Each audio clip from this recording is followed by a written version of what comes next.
नमस्कार प्यारे विद्यार्थियों, प्रीवीएसटीसी की जो अपनी और पीटीईटी की जो क्लासेस चल रही है उसके तहत आगे अपन क्लासों के अंदर बात करेंगे। मेवाड़ का इतिहास चल रहा था अपना, राणा उदय सिंह के बारे में अपन चर्चा करेंगे।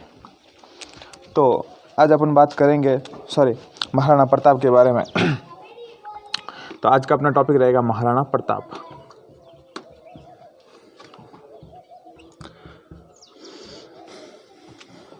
इस व्यक्ति से कौन नहीं जानता, सभी परिचित होंगे आप लोग। ऐसा कहा जाता है कि 1572 से लगाकर 1597 ईस्वी तक इनका शासनकाल रहा था। ईस्वी तक का शासनकाल हुआ क्या था कि उदय सिंह की आपके मृत्यु हुई थी और उदय सिंह ने अपने छोटे पुत्र जगमाल को राजा बना दिया था। लेकिन जो सामंत थे उन सामंतों ने इस बात को स्वीकार नहीं किया और महाराणा प्रताप को क्या बना दिया, राजा बना दिया। अब देखो अपन थोड़ी सी और बात करेंगे कि इनके पिता का क्या नाम था। तो पिता थे इनके उदय सिंह जी। कौन थे? उदय सिंह। महाराणा प्रताप की जो माता थी जयवंता बाई।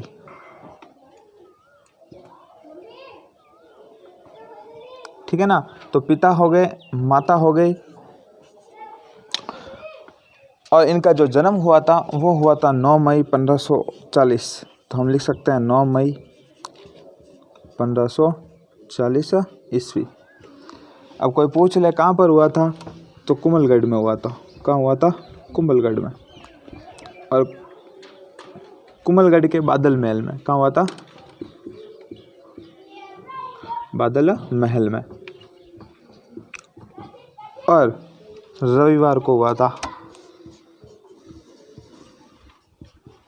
ठीक है ना, याद रखो तो रख लेना, कई बार पूछ ले तो। ठीक है ना। तो रविवार को इनका जन्म हुआ था 9 मई 1540। कुंभलगढ़ के बादल महल में इनका क्या हुआ था? जन्म हुआ था। इनके जो बचपन का नाम था वो था कीका। तो बचपन का नाम कीका था।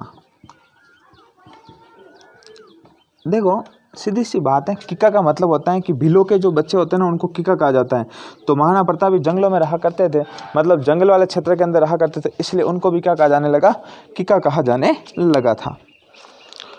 और इनकी जो शादी हुई थी वो हुई थी अजब देव पवार से। तो इनकी शादी, तो हम लिख सकते हैं पत्नी अजब देव पवार। इनका जो पुत्र था उस पुत्र का नाम था आपके अमर सिंह। पुत्र का नाम था अमर सिंह। ठीक है, ये हो गया इनका बायोडेटा। अब आगे अपन बात करेंगे कि महाराणा प्रताप के द्वारा क्या क्या कार्य किया जाता है। इनका जो शासनकाल था वो था 25 वर्ष।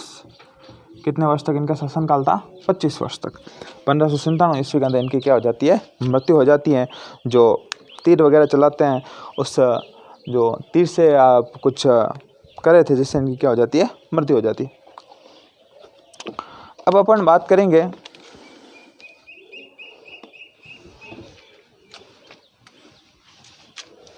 ये लिख लिया होगा आप लोगों ने।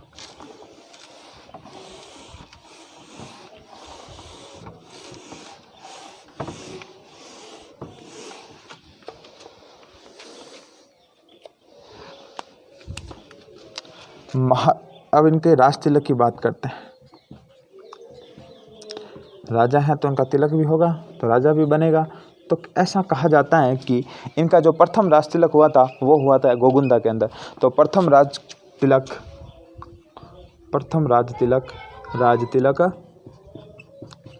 गोगुंदा में हुआ था। गोगुंदा में हुआ था।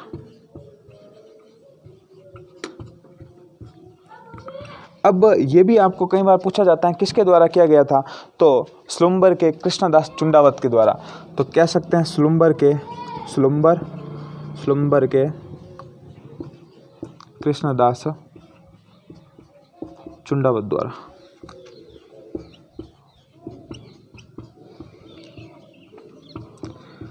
थोड़ा सा सुनना, देखो हुआ क्या था कि उदय सिंह झाली रानी का परिवार बहुत अधिक था, एक झाली रानी थी उदय सिंह की, इसकी वजह से किसको राजा बना दिया उन्होंने, जगमाल को राजा बना दिया।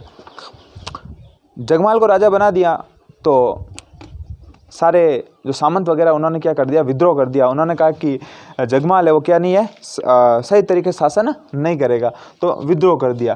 तो ऐसा कहा जाता है कि जो मेवाड़ के राज तिलक करने का अधिकार किनके पास था, चुंडावतों के पास था कि नहीं था, कि चुंडावत करते थे मेवाड़ के राज तिलक। तो चुंडावत साहब से कहा कि आप राज तिलक करते हो तो आप किसका राज तिलक कर लीजिए, महाराणा प्रताप का राज तिलक कर दीजिए। तो किसका राज तिलक किया गया कृष्णदास चुंडावत द्वारा, महाराणा प्रताप का राज तिलक किया गया। कहाँ के थे, सलूम्बर के। चुंडावत की स्टोरी मैंने बताई हुई है, नहीं आप लोग देख लेना, शायद यूट्यूब पे होगी, ठीक है ना, कि चुंडावत किस प्रकार क्यों राज तिलक करते थे, ये सारी बात राणा लाखा पढ़ते हैं अपन उसके अंतर्गत आती है। अब देखो सवाल ये भी पूछ सकता है कि इनका विधिवत राज तिलक कहाँ हुआ, तो अपन लिख सकते हैं, नोट डाल के लिख दो आप कि इनका विधिवत राज तिलक, इनका विधिवत राज तिलक,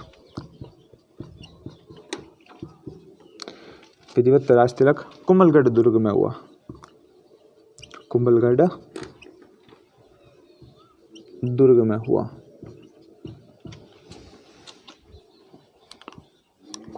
वह इनके राज तिलक समारोह में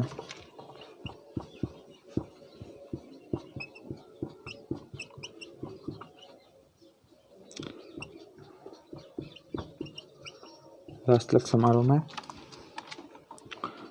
मारवाड़ का चंद्रसेन आया था।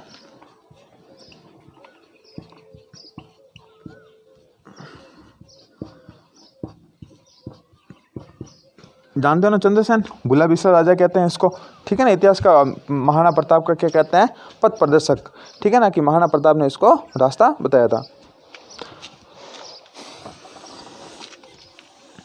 अब अकबर अपनी चालें चलेगा। अब अकबर कहता है कि राजा बन गया, कौन बन गया, महाराणा प्रताप। अब हम महाराणा प्रताप को क्या करेंगे, हराएंगे। तो अकबर के द्वारा 4 दूत भेजे जाते हैं। तो लिख सकता हूँ, नोट डाल के लिख लो ना आप, कि अकबर द्वारा महाराणा प्रताप को समझाने के लिए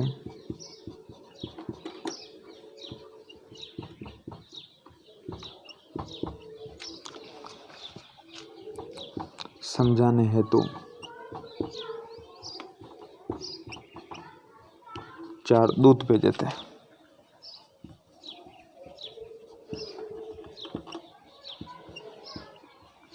ठीक है, अकबर ने कहा कि यार महाराणा प्रताप जी आप थोड़ा संभल जाइए, सीधी बात है, युद्ध करने में क्या रखा है, आप मेरी अधीनता स्वीकार कर लीजिए, मैं आपको क्या कर दूंगा, मेवाड़ का जो दुर्ग वगैरह है वो वापस आपको दे दूंगा, मतलब मेवाड़ वगैरह सारा वापस आपको मिल जाएगा।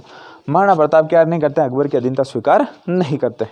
देखो कौन कौन से दूत आते हैं उनके बारे में अपन चर्चा करते हैं। सबसे पहले जो व्यक्ति आता है जिसका नाम होता है जलाल खां कोरची। क्या नाम है, जलाल खां कोरची, ऊपर लिख लेते हैं।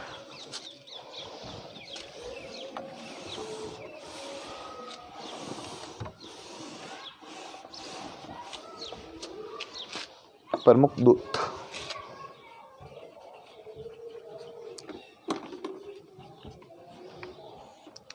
सबसे पहला आता है जलाल खां कोरची।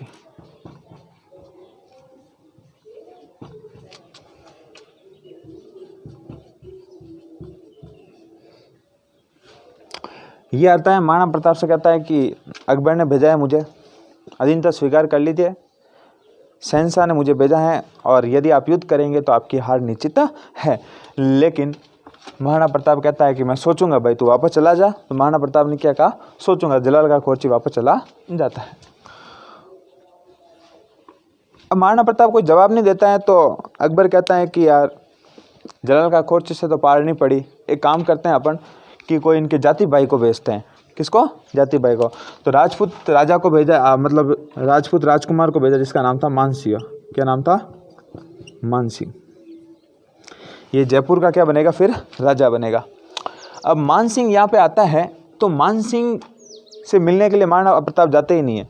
महाराणा प्रताप किसको भेजते हैं, छोटी सी कहानी आती है यहाँ पर कि महाराणा प्रताप अपने पुत्र अमर सिंह को भेजते हैं। किसको भेजते हैं, अमर सिंह को। अमर सिंह कहता है, मानसिंह पूछता है यार कि पापा कहाँ रहे, किससे? अमर सिंह से। अमर सिंह कहता है कि पापा का पेट वगैरह दुख रहा है, वो तो आएंगे नहीं मिलने के लिए। कि अच्छा, कि सब समझता हूँ पेट वेट कैसा दुखता है वगैरह सब, कि वो नहीं आएंगे। तो मान सिंह कहते क्यों नहीं आएंगे, कि आना पड़ेगा उनको, कि नहीं, कि बात करनी है तो मुझसे बात कर लो। तो अमर सिंह ये आया था इनसे मिलने के लिए। आपके महाराणा प्रताप मान सिंह से नहीं मिलते। अब वापस अकबर ने दिमाग लगाया कि बिल्कुल सही है, राजकुमार जाएगा तो राजकुमार ही तो आएगा, राजा थोड़ी मिलने आएगा, क्योंकि ये भी उस समय तक क्या था? राजकुमार था। तो ये भी कौन था? अमर सिंह, राजकुमार था। ठीक है ना। उसके बाद जो तीसरा आएंगे ना, जो आएंगे मान सिंह के पिता, क्या है? मान सिंह के पिता भगवंत दास। कौन आएंगे? भगवंत दास। अब अकबर ने कहा भगवंत दास जी आप जाइए। भगवंत दास जी गए। भगवंत दास जी को सही तरीके से कोई जवाब नहीं दिया। अब चौथे दूत के रूप में कहा कि आखिर में किसको भेजे, तो टोडरमल को पकड़ा। किसको पकड़ा? टोडरमल। टोडरमल नाम सुना हुआ है? ठीक है ना। ये भूमि वगैरह की व्यवस्था देखता था ना मुगल काल के अंदर, ठीक है ना। हाँ, तो टोडरमल। अब देखो इनको भेजा कब कब गया, उसके बारे में थोड़ी चर्चा कर देते हैं। कि ऐसा कहा जाता है कि जलाल का खोरची को 1572 ईस्वी के अंदर ही भेज दिया। जैसे ही वो राजा बना, जलाल का खोरची कहा कि जाओ जाओ जल्दी अधीनता स्वीकार करवा दो। किसने कहा? आपके अकबर ने कहा। और बाकी जो तीनों दूत आए थे वो आए थे आपके 1573 के अंदर। कब आए थे?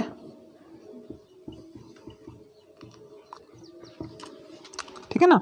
कौन कौन से आते हैं आपके? मान सिंह, भगवंत दास और टोडरमल। ठीक है ना। तो भी महाराणा प्रताप ने अधीनता स्वीकार नहीं की। अब देखो आगे बात करते हैं। मान सिंह ने कहा कि भाई साहब ऐसे स्वीकार नहीं करोगे। मान सिंह ने अकबर से कहा कि मुझे क्या दो? सेना दो, मैं क्या करूंगा? आक्रमण करूंगा। तो अब युद्ध होगा आपके हल्दी घाटी का युद्ध। कौन सा युद्ध होगा? हल्दी घाटी का। ठीक है ना। उसके बारे में थोड़ी चर्चा करते हैं। हेडिंग डाल दो, हल्दी घाटी का युद्ध।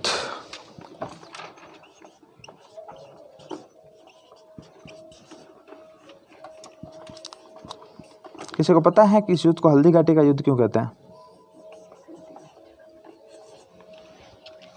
देखो हुआ क्या था, हल्दी घाटी का युद्ध इसलिए कहते हैं कि नवविवाहित महिलाएं जिनकी हल्दी लगती है ना, उनके पति इस युद्ध के अंदर शामिल हुए थे और वो वीर गति को प्राप्त हो गए थे। इसलिए इस युद्ध को कौन सा युद्ध कहते हैं? हल्दी घाटी का युद्ध कहते हैं। ठीक है ना। कब हुआ? तो 18 जून 1576। ठीक है ना। 18 जून 1576 के अंदर क्या हुआ था? हल्दी घाटी का युद्ध हुआ था। अब देखो मुगलों के जो सेनापति थे कौन थे? मुगलों का जो मेन सेनापति आएगा वो तो आएगा आपके मान सिंह। मान सिंह गुस्से में आया था क्योंकि मान सिंह की बेइज्जती किसने कर दी थी? अमर सिंह ने। अमर सिंह ने कहा कि पापा तो आएंगे नहीं, मिलना है तो क्या है? मुझसे मिल लो। अब देखो हुआ क्या, तो मान सिंह और एक और आता है आपके आसफ खां। कौन था? आसफ खां। ये क्या थे आपके इसके अकबर के प्रमुख क्या थे? सेनापति थे। तो हम लिख सकते हैं कि अकबर के सेनापति, अकबर के प्रमुख सेनापति।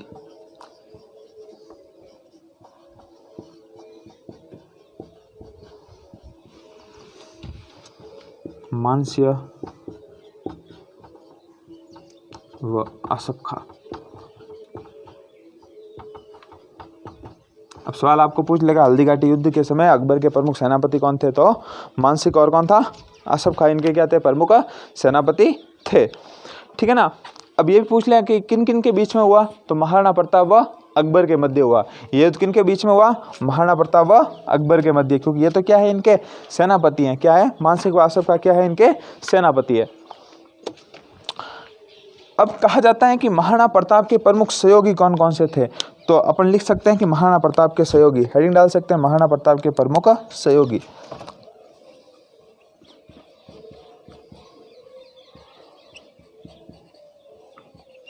के सहयोगी। हल्दी घाटी युद्ध के अंदर महाराणा प्रताप की मदद किसने की थी, उनके बारे में अपन थोड़ी सी चर्चा कर लेते हैं। तो सबसे पहले व्यक्ति आता है जिसका नाम होता है कृष्णदास चुंडावत। स्लुम्बर अभी बताया था ना मैंने, कहाँ का था? स्लुम्बर का कृष्णदास चुंडावत। तो पहला व्यक्ति आता है कृष्णदास चुंडावत। कृष्णदास चुंडावत। चुंडावत हमेशा कौन सी सेना के कौन से भाग में रखते थे? हरावल।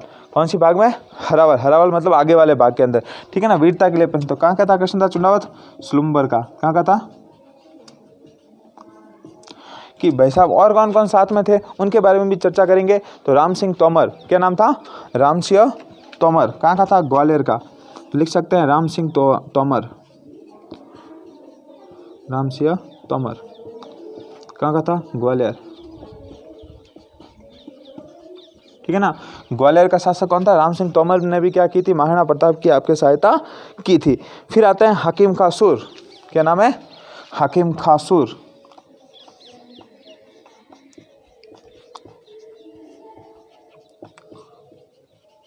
ये नाम याद रखना है ना, हकीम खासूर। क्योंकि मुसलमान है ना, तो आप लोगों को कंफ्यूज कर सकता है कि मुसलमान होकर कैसे महाराणा प्रताप की सहायता करेंगे, लेकिन महाराणा प्रताप की इसने क्या की थी? सहायता की थी। उसके बाद एक भील व्यक्ति और आता है जिसका नाम था पूंजा भील। चौथा आता है पूंजा भील। ये सब क्या थे? महाराणा प्रताप के क्या थे? प्रमुख सहयोगी थे। कृष्णदास चुंडावत, राम सिंह तोमर और हकीम का सुर और पूंजा भील, ये महाराणा प्रताप के क्या थे? प्रमुख सहयोगी थे। उसके बाद देखो आगे अपन और बात करते हैं। अब कहा जाता है कि भयंकर युद्ध हुआ था और हल्दीघाटी के युद्ध के समय एक प्रमुख इतिहासकार भी था जो इनके साथ था, उसके बारे में अपन चर्चा करते हैं। उस इतिहासकार का नाम आता है बदायूनी। क्या नाम था? बदायूनी। बदायूनी कहता है कि महाराणा प्रताप का जो आक्रमण था इतना भयंकर था कि हमारी सेना को पीछे जाना पड़ा। कौन से युद्ध में कहता है ये? हल्दीघाटी के युद्ध में कहता है कि महाराणा प्रताप के पास सिर्फ कितने की 2000 की सेना थी, हमारे पास 5000 की सेना थी, लेकिन महाराणा प्रताप ने इतने भयंकर तरीके से हमारे ऊपर आक्रमण किया जिसकी वजह से हमारी सेना को पीछे जाना पड़ गया। कौन कहता है? बदायूनी। बदायूनी किसका इतिहासकार था? आपके अकबर का। किसका था? अकबर का। वो खुद क्या कहता है कि महाराणा प्रताप ने भयंकर रूप से क्या किया था? हमारे ऊपर आक्रमण किया था। मतलब कोई दुश्मन आपकी प्रशंसा करे इसका मतलब आप है कि वास्तव में कोई अच्छे शासक रहे होंगे। ठीक है ना। उसके बारे में थोड़ा सा लिखते हैं।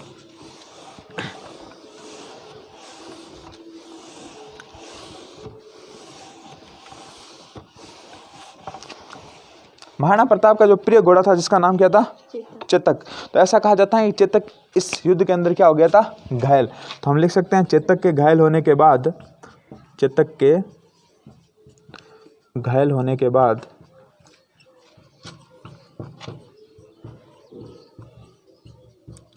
महाराणा प्रताप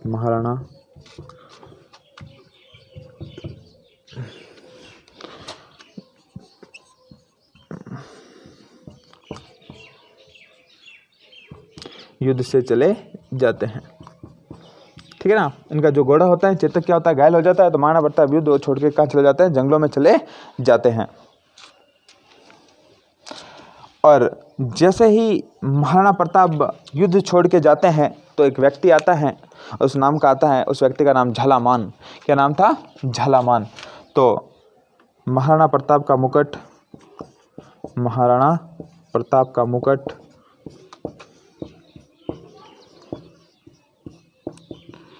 झालामान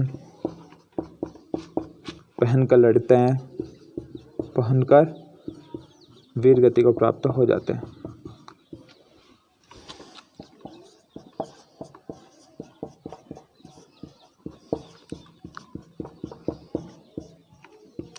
ठीक है ना।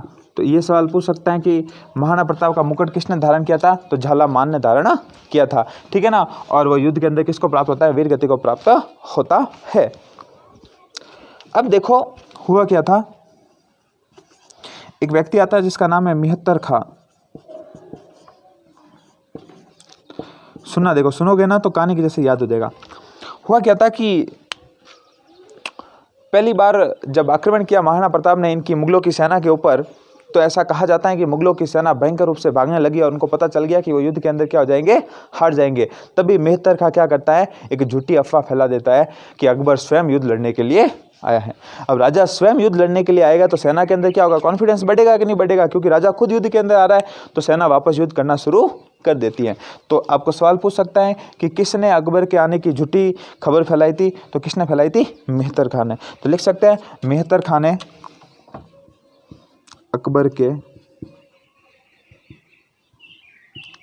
आने की झूठी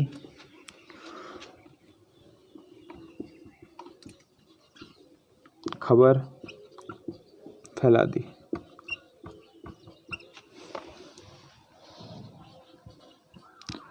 ठीक ठीक, क्या कहा भाई ने कि अकबर आ रहा है, बस अकबर बादशाह खुद युद्ध लड़ेगा, सेना आप लोग कहाँ भाग रहे हो। तो सेना के अंदर क्या आ गया, कॉन्फिडेंस आ गया। फिर देखो आगे अपन बात करते हैं।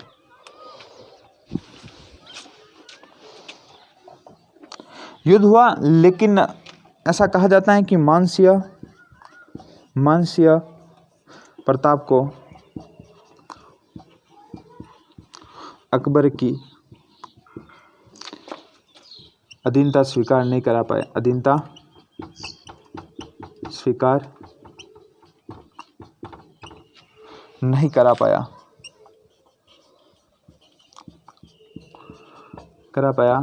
इस कारण अकबर ने मानसिंह को धक्के देके बाहर निकाल दिया। अकबर ने मानसिंह का दरबार में आना बंद करवा दिया। दरबार में आना बंद करवा दिया। ठीक है ना, कहा कि अब तुम्हारे दरबार में कोई जरूरत नहीं है। ठीक है ना। इसके साथ कौन था, इसका प्रमुख सेनापति और कौन था, मानसिंह के साथ। ठीक है, मानसिंह और आसफ खां। ठीक है ना, मानसिंह व आसफ खां दोनों का क्या कर दिया, दरबार में आना बंद करवा दिया। आसफ खां, ठीक है ना, दोनों का दरबार में आना क्या करवा दिया, बंद करवा दिया। उसके बाद देखो आगे अपन ना चर्चा करते हैं कि चेतक भी इस युद्ध के अंदर क्या हो जाता है, घायल हो जाता है और इसको मृत्यु को प्राप्त हो जाता है। तो चेतक की छतरी कहाँ बनी हुई है, बलीचा। ये सवाल भी इंपॉर्टेंट है, आप सवाल पूछ सकते हैं चेतक की छतरी कहाँ बनी हुई है। ठीक है ना, तो लिखना चेतक की छतरी बलीचा राजसमंद में बनी हुई है। देखो चेतक की छतरी बलीचा राजसमंद में बनी हुई है।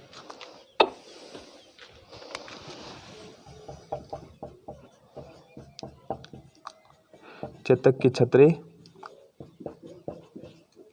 बलीचा कहाँ पड़ता है आपके, राजसमंद।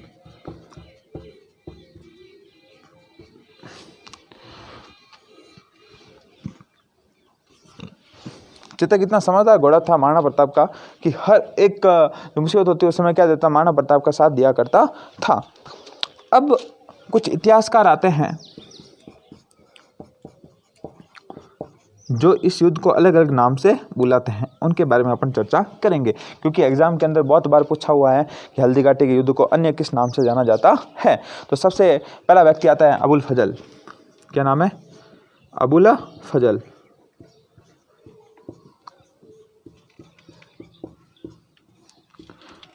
अबुल फजल के बारे में मैंने आपको बहुत सारी चीज़ें बताई हैं कि अबुल फजल इस युद्ध को कहते हैं खमनोर का युद्ध। क्या कहते हैं, खमनोर। खमनोर कहाँ पड़ता है आपके, राजसमंद में, तो इसे क्या नाम देते हैं, खमनोर का युद्ध। दूसरा इतिहासकार और आता है बदायूनी। क्या नाम है, बदायूनी कहता है कि नहीं ये खमनोर का युद्ध नहीं है, ये तो किसका युद्ध है, गोगुंदा का युद्ध है। किसका युद्ध है, गोगुंदा का। तो बदायूनी किसका युद्ध कहता है, ये गोगुंदा का युद्ध।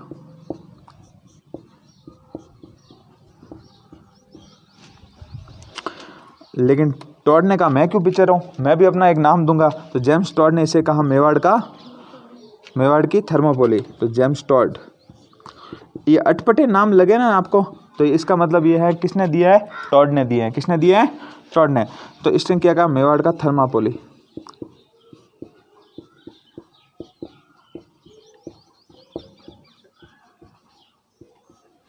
ठीक है, मेवाड़ की थर्मोपोली।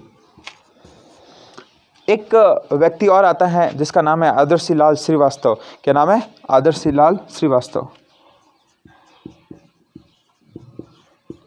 लाल श्रीवास्तव।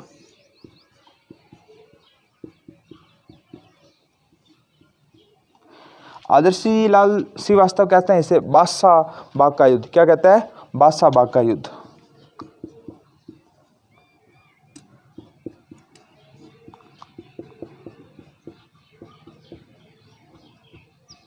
ठीक है ना, ये इंपॉर्टेंट है, ये चीज़ें आप याद रखना, बहुत बार आपके सवाल पूछा गया है।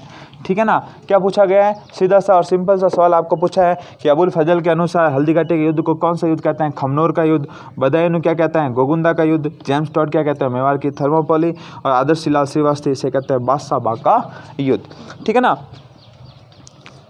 बदायूं एकमात्र ऐसा व्यक्ति था जो हल्दी घाटी युद्ध का जीवित वृत्तांत प्रस्तुत करता है, क्योंकि बदायूं ने भी हल्दी घाटी के युद्ध के अंदर क्या लिया था, भाग लिया था। तो कुछ पूछ सकते हैं आपको क्वेश्चन कि किस इतिहासकार ने हल्दी घाटी युद्ध के अंदर भाग लिया, तो बदायूं ने। तो हम लिख सकते हैं, नोट डाल के लिख लो कि बदायूं ने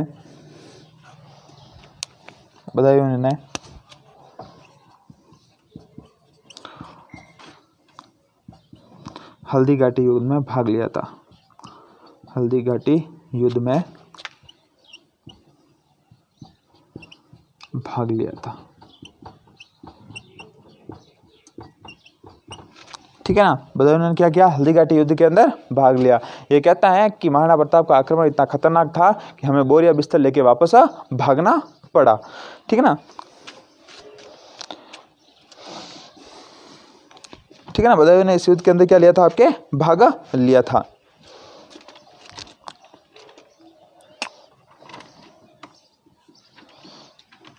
और 1576 ईस्वी के इस युद्ध में अकबर के द्वारा मेवाड़ पर पूर्ण रूप से अधिकार कर लिया जाता है।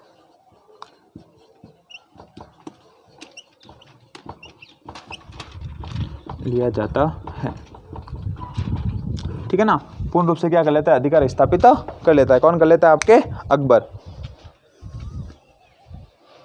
लिखो,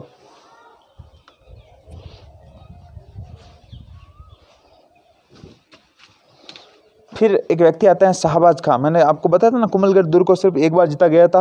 वो कौन जीतेगा, शाहबाज खान। कौन जीतेगा, शाहबाज खान। उसके बारे में बताता हूँ।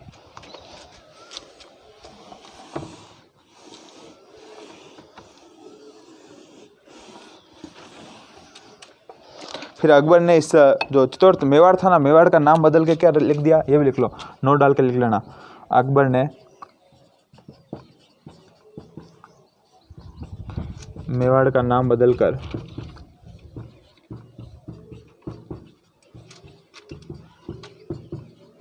मोमिनाबाद कर दिया।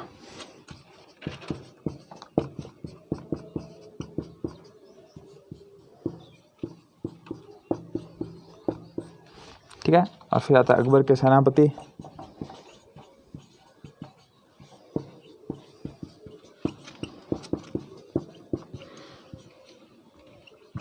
शाहबाज खान ने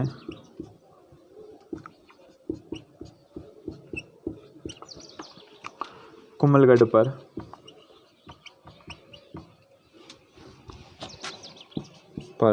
3 बार आक्रमण किया।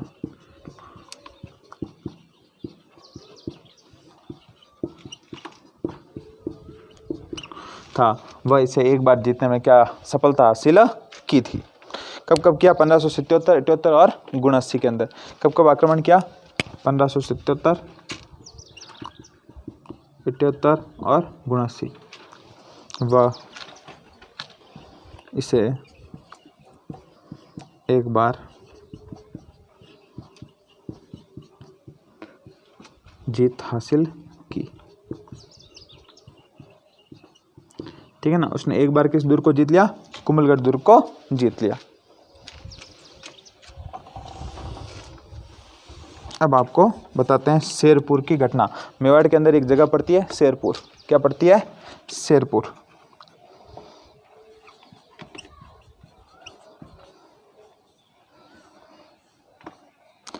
ये जो घटना आती है आपके 1580 ईस्वी के अंदर। ठीक है ना, तो अपन लिख सकते हैं 1580 उदयपुर। अकबर ने क्या किया कि रहीम जी अकबर के दरबार में सब दिन बैठे ही रहते थे। ठीक है ना, और रहीम जी क्या गीत गाया करते थे। ठीक है ना, तो हुआ क्या, देखो सुनना।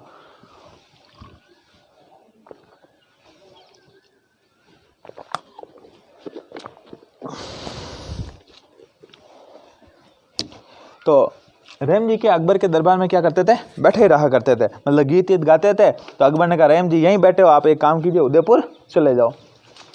तो रहीम जी ने कहा यार अफड़ा, मैं तो दोए हुए लिखने वाला आदमी, मुझसे कब युद्ध होंगे। ठीक है ना, तो मुझसे तो कोई युद्ध होगा नहीं। अकबर ने कहा रहीम जी जाओ तो सही। वरना हड्डियाँ तोड़ दूंगा मैं। रहीम जी के बावड़े ऐसे ही मार देगा अपन को, तो इससे अच्छा है कि अपन यहाँ पर चले जाएं।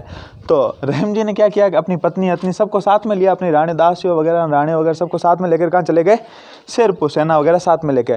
रहीम जी आराम से वहाँ बैठे, कोई युद्ध करे न कोई बात, ठीक है। रहीम जी को पता था युद्ध करेंगे ऐसे ही महाराणा प्रताप हाथ में तो आने वाला है नहीं, ठीक है ना। तो रहीम जी क्या कहते हैं, आराम से बैठे। एक दिन गया आपके अमर सिंह बड़ा ही खोड़ेला आदमी था।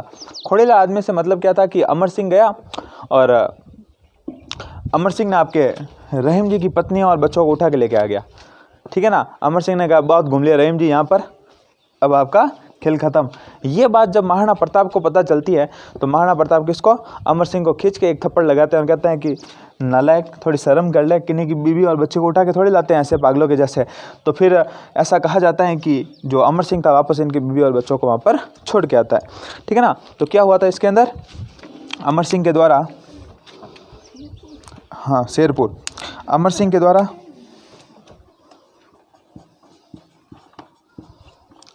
द्वारा रहीम जी के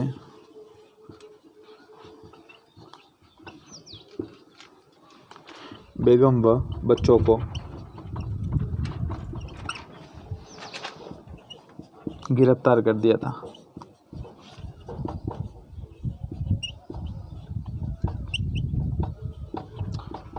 प्रताप के कहने पर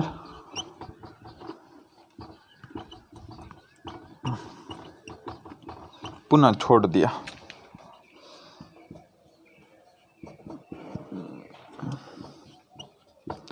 ठीक है ना, महाराणा प्रताप के कहने पे वापस इनको छोड़ दिया। तो शेरपुर घटना भी याद रखना, कहानी के कहानी है, ठीक है ना।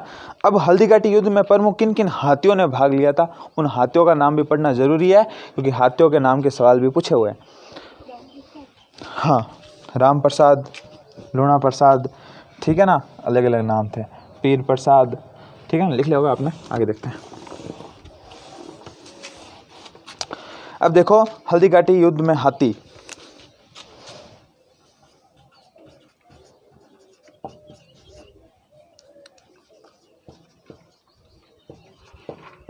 प्रमुख हाथी,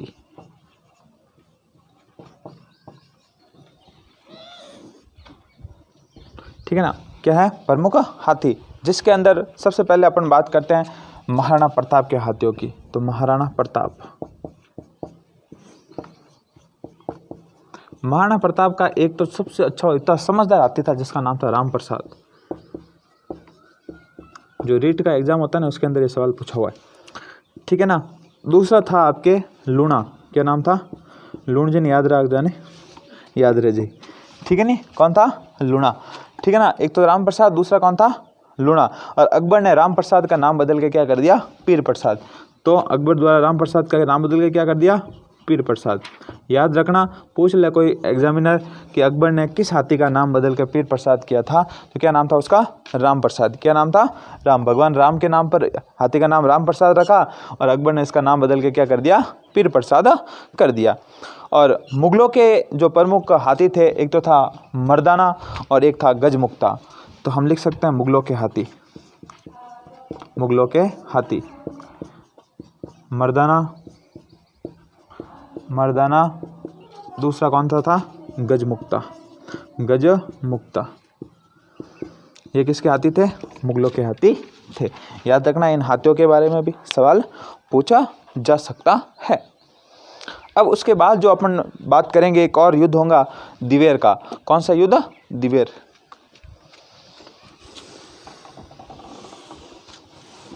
लिखो आराम से, फिर अपन दिवेर के युद्ध की बात करते हैं।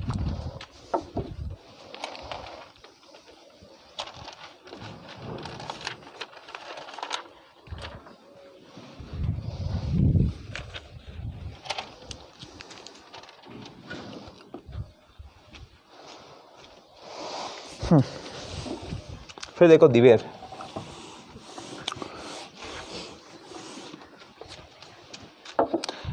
इस युद्ध के अंदर किसकी जीत हुई, हल्दीघाटी युद्ध में, हाँ महाराणा प्रताप। ऐसा इतिहासकार मानते हैं, अभी नए नए स्रोत मिले हैं, हाँ उसके अनुसार ऐसा माना जाता है कि महाराणा प्रताप की इस युद्ध के अंदर क्या हुई थी, जीत हुई थी। क्योंकि देखो सीधा सा प्रूफ मिलता है ना, अकबर ने किन का दरबार में आना बंद करवा दिया, मान सिंह व आसफ खां का। इसका मतलब है कि अकबर जीता नहीं था इस युद्ध के अंदर। यदि जीता होता तो मान सिंह और आसफ खां का दरबार मारना बंद थोड़ी करवाता, ठीक है ना, सीधी सी बात थी। इसलिए कुछ इतिहासकार मानते हैं इस युद्ध के अंदर किसकी जीत हुई थी, महाराणा प्रताप की जीत हुई थी। उसके बाद जो दूसरा युद्ध आता है उसके बारे में अपन चर्चा करते हैं।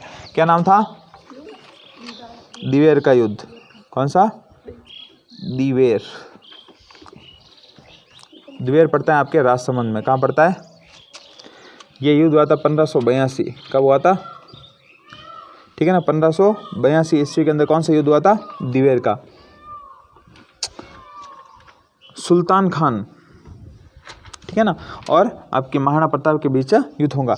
इसे कहा जाता है मेवाड़ की मैराथन। क्या कहते हैं, मेवाड़ का मैराथन। किसने कहा था,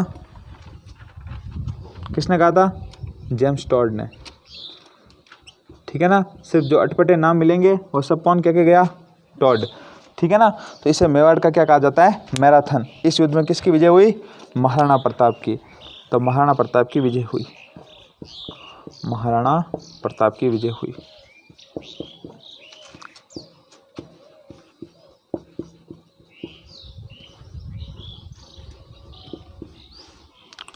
और क्या क्या चीज़ें थी उसके अंदर अपन बात करते हैं कि इस युद्ध के अंदर अमर सिंह बड़ा ही वीरता के साथ लड़ा था। अमर सिंह ने मुगल सेनापति सुल्तान खां को पराजित मार दिया। मतलब अमर सिंह ने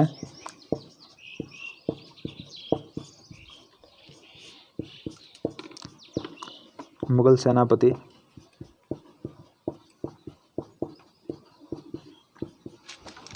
सुल्तान खान को मार दिया।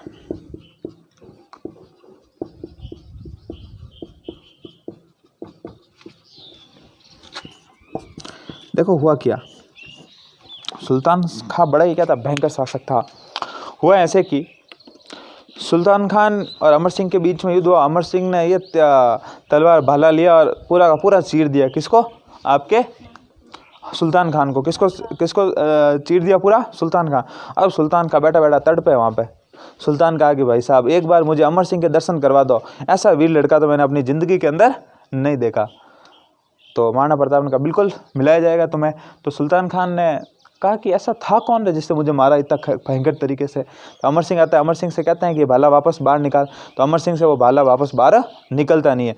अमर सिंह मार तो देता है, फिर महाराणा प्रताप कहते हैं कि लात से मार के निकाल दो। सुल्तान खान को लात मारता है और जैसे ही भाला बाहर निकलता है सुल्तान खान की क्या हो जाती है, मृत्यु हो जाती है, ठीक है ना। तो अमर सिंह ने मुगल सेनापति किसको मार दिया था, सुल्तान खान की क्या कर दी थी, हत्या कर दी थी। इस युद्ध में प्रतापगढ़, इस युद्ध में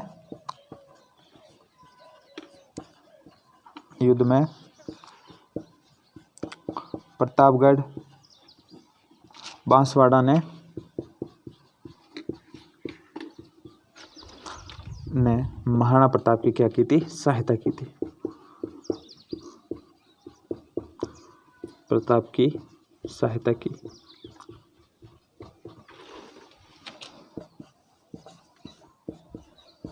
ठीक है ना। तो प्रतापगढ़ बांसवाड़ा के जो राजा वगैरह थे इन्होंने किसकी, महाराणा प्रताप की क्या की थी, इस युद्ध के अंदर सहायता की थी, ठीक है ना। फिर 1585 में अंतिम आक्रमण कर देंगे आपके जगन्नाथ कछवा। कौन करेंगे, 1585 ईस्वी में अंतिम आक्रमण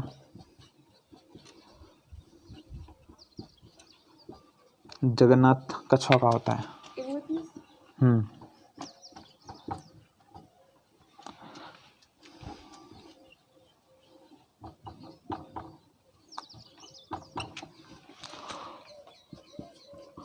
होता है परंतु सफलता नहीं मिलती, परंतु सफलता नहीं मिलती।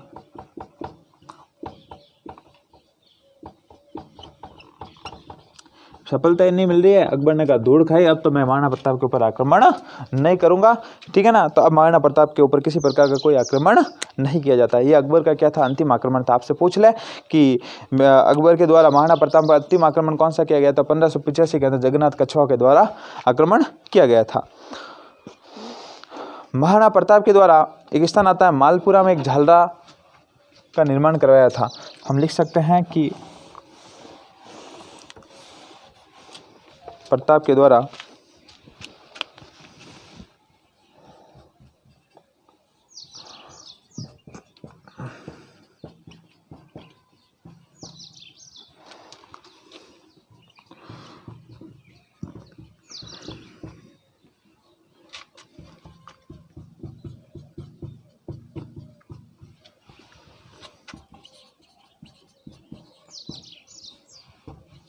ठीक है ना, और एक महादेव जी के मंदिर का निर्माण कराया। तो ऐसा कहा जाता है कि नीलकंठ महादेव, कौन से महादेव? नीलकंठ महादेव मंदिर का निर्माण कराया।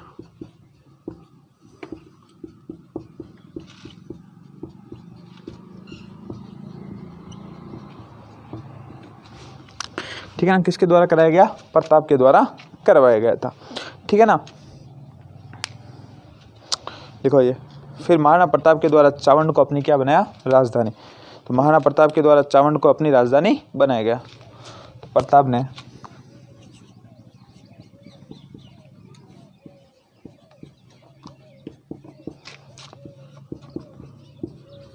चावंड को अपनी राजधानी बनाया।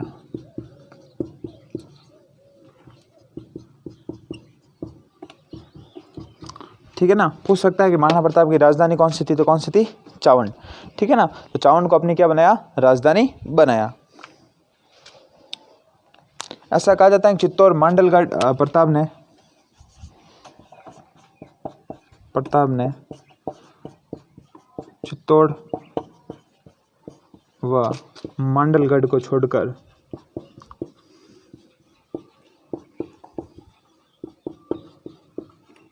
संपूर्ण मेवाड़ पर पुनः अधिकार कर दिया। संपूर्ण मेवाड़ पर पुनः अधिकार कर लिया।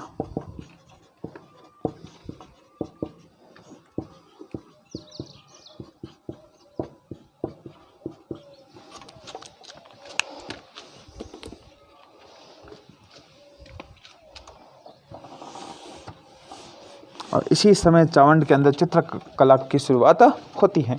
किसके समय होती है? महाराणा प्रताप के समय। तो हम लिख सकते हैं इसी समय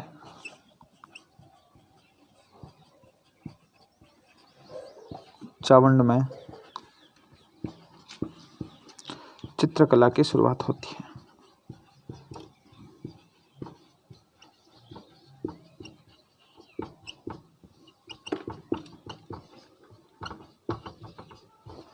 ठीक है ना, महाराणा प्रताप के समय किसकी शुरुआत हो जाती है? आपके चित्रकला की शुरुआत हो जाती है। आर्ट एंड कल्चर के अंदर हम पढ़ेंगे पेंटिंग्स, उसके अंदर आपको और बताऊंगा। इस समय प्रमुख चित्रकार था नासिरुद्दीन। प्रमुख चित्रकार कौन था?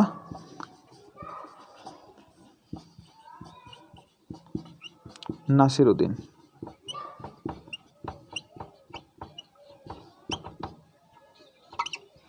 नासिरुद्दीन प्रमुख चित्रकार हुआ करता था। ठीक है ना, और 19 जनवरी 1597 के अंदर महाराणा प्रताप की क्या हो जाती है? आपके मृत्यु हो जाती है।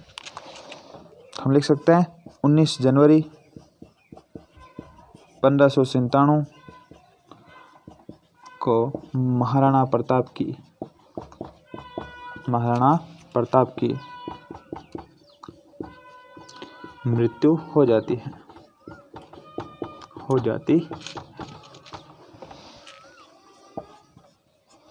ठीक है ना, 19 जनवरी 1597 को महाराणा प्रताप की क्या हो जाती है? मृत्यु हो जाती है। ठीक है ना, और प्रताप की मृत्यु हो जाती है। उसके बाद इनकी छतरी है वो कहाँ बनाई जाती है? बारडोली। कहाँ बनाई जाती है? बारडोली, उदयपुर। कितने खंभों की? 8 खंभों की। तो हम कह सकते हैं कि इनकी छतरी बारडोली,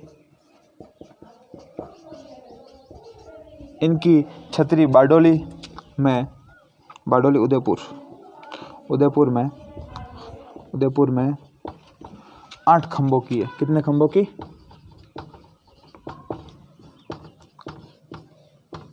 बनी हुई है। ठीक है, तो महाराणा प्रताप के अंदर अपन बात करते हैं कि महाराणा प्रताप की जो मृत्यु हो गई थी, उसके बाद महाराणा प्रताप के प्रमुख दरबार के अंतर्गत कौन कौन से लोग थे उनके बारे में अपन चर्चा करेंगे। तो प्रमुख आते हैं दरबारी विद्वान।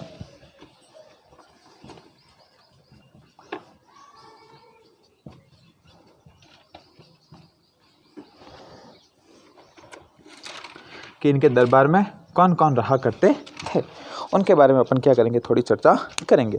तो पहला व्यक्ति आता है हेमरत्नसूर। क्या नाम था? हेमरत्नसूर। तो अपन लिख सकते हैं हेमरत्नसूर, हेमरत्नसूरी। इसने गोरा बादल की चौपाई लिखी थी। क्या लिखी थी? गोरा व बादल। अब था क्या हुआ, गोरा बादल कौन था? तो रानी पद्मिनी रा चाचा और भैया था। तो गोरा व बादल की चौपाई लिखी, ठीक है ना। गोरा बादल की क्या लिखी थी? चौपाई। किसने? हेमरत्नसूर ने। और कौन थे महाराणा प्रताप के दरबार के अंदर? तो एक आते हैं चक्रपाणि मिश्र। क्या नाम था?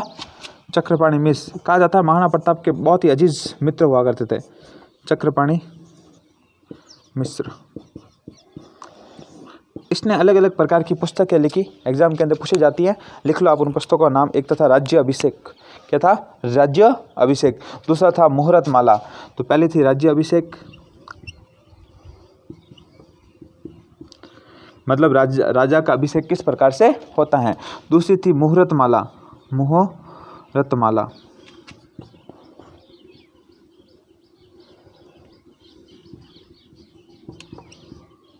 मुहूर्त माला, ठीक है ना। क्या थी? राज्य अभिषेक और मुहूर्त माला। मुहूर्त का मतलब तो क्या, जो मुहूर्त वगैरह देखते हैं ना उसके ऊपर।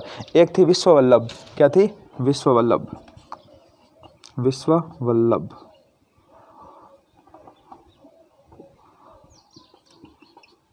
ठीक है ना। विश्व वल्लभ के अंदर हमें किसकी? बागान की जानकारी मिलती है। बागान समझते हो? मतलब खेती वगैरह करते हैं, बागान नहीं लगा वहाँ पर। इन बागानों की जानकारी कहाँ से मिलती है? आपके विश्व वल्लभ से प्राप्त होती है। एक और इतिहासकार था जिसका नाम था सादुलनाथ त्रिवेदी।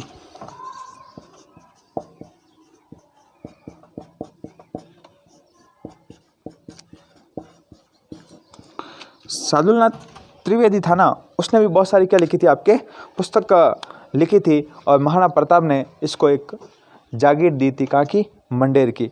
तो किसको? अब सवाल ये पूछ सकते हैं आपको, सादुलनाथ त्रिवेदी को महाराणा प्रताप ने मुंडेर की जागीर दी थी,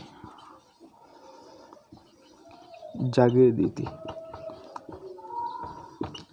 जागीर का मतलब समझते हो? जागीर मतलब कोई भूमि। क्या दी थी? भूमि दी थी, ठीक है ना। किसने? महाराणा प्रताप को, ठीक है ना। इसकी जानकारी 1588 ईस्वी के उदयपुर अभिलेख से मिलती है। 1588 ईस्वी के उदयपुर अभिलेख से मिलती है, उदयपुर अभिलेख से मिलती है।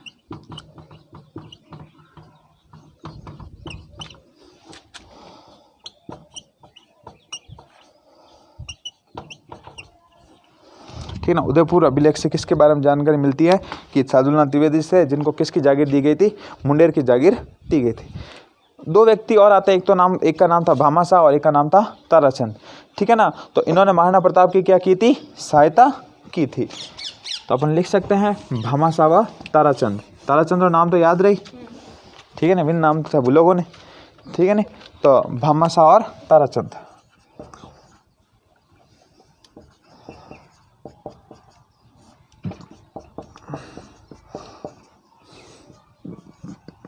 इन्होंने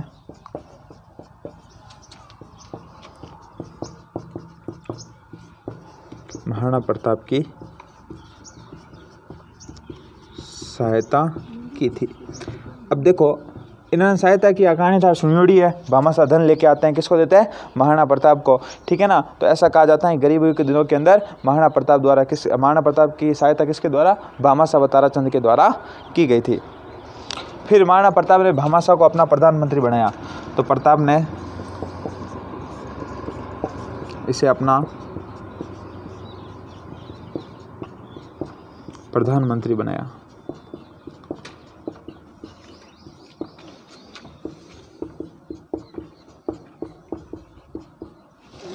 ठीक है ना। महाराणा प्रताप ने भामाशाह को क्या बना दिया? अपना प्रधानमंत्री बना दिया, ठीक है ना। अब कभी सवाल पूछ ले ज़्यादा ही डीपली के अंदर, एक आता है माला साधु। ये क्या थे? ये व्यक्ति था जो महाराणा प्रताप के दरबार में चारण कवि था। कौन सा? माला साधु और रामा साधु।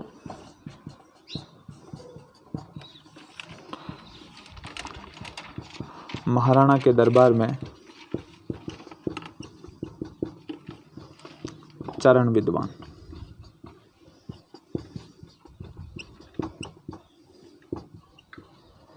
ठीक है ना, क्या थे ये? चारण विद्वान थे। किसके दरबार में थे? महाराणा प्रताप के बारे में। ठीक है ना। और महाराणा प्रताप ने चावंड के अंदर चामुंडा माता के मंदिर का निर्माण करवाया था। तो ये भी लिख लेते हैं। महाराणा प्रताप ने चावंड में चामुंडा माता का मंदिर का निर्माण करवाया।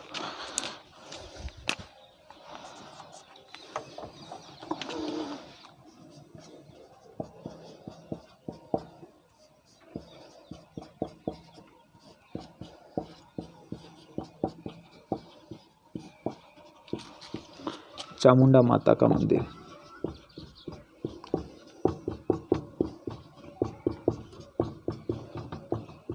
मंदिर का निर्माण करवाया।